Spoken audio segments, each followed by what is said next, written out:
কখনো শুনেছেন মৃত্যুর পর হিন্দু, মুসলিম, খ্রিস্টান, বৌদ্ধ নির্বিশেষে সবাইকে একই জায়গায় সৎকার বা সমাধিস্থ করা হয়? বাংলাদেশের একটি স্থানে এই বিরল ঘটনা ঘটে। একই জায়গায় মুসলমান ও খ্রিস্টানদের সমাধিস্থ, হিন্দুদের দাহ এবং বৌদ্ধদের শেষকৃত্য সম্পন্ন করা হয়। বলছি নারায়ণগঞ্জে মাঝদাইরের কেন্দ্রীয় কবরস্থান, খ্রিস্টান সিটি কবরস্থান ও কেন্দ্রীয় সিটি শ্মশানের কথা। হরকান্ত ব্যানার্জি নামে এক ভদ্রলোক, ওনার বাবা মারা গেছেন, তখন ওনার বাড়ি হচ্ছে কুমিল্লা। তো ওনার ডেড বডি নিতে নিতে কমিউনিকেশন এত খারাপ ছিল, নৌকা যাতায়াত করতে হইত এবং সেটা বৈঠার নৌকা। ডেড বডি খুলে যায়।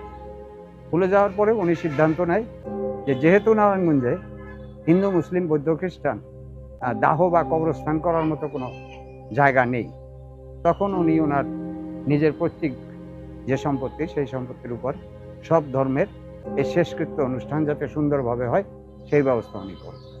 আমরা যখন হঠাৎ জানি দেশে এমন একটি জায়গা আছে, তখন অবাক হই, কিন্তু এই জনপদের মানুষের কাছে এই ব্যবস্থা ভীষণ স্বাভাবিক। সৌহার্দ্য ও সম্প্রীতির প্রতীক হয়ে ওঠা এই জায়গা অনেকেই দেখতে আসছেন।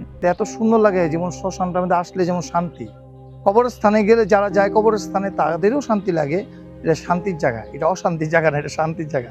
অনেক কিউরিয়াসিটি ছিল যে আমি একদিন যাব, গিয়ে দেখব। তো আজকে দেখলাম, তো দেখে আসলে খুবই ভালো লাগলো।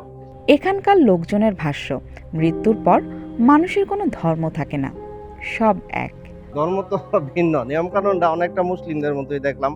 গোসলও আমরা যেমনে করাই এমনি করাইছে, কাপড়ও যথারীতি কাপড়ের কাপড় এভাবেই পরাইছে।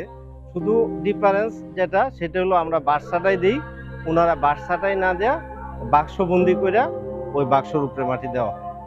সবার চাওয়া এই জায়গা সাম্প্রদায়িক সম্প্রীতির যে বার্তা দেয় তা ছড়িয়ে পড়ুক সারা পৃথিবীতে।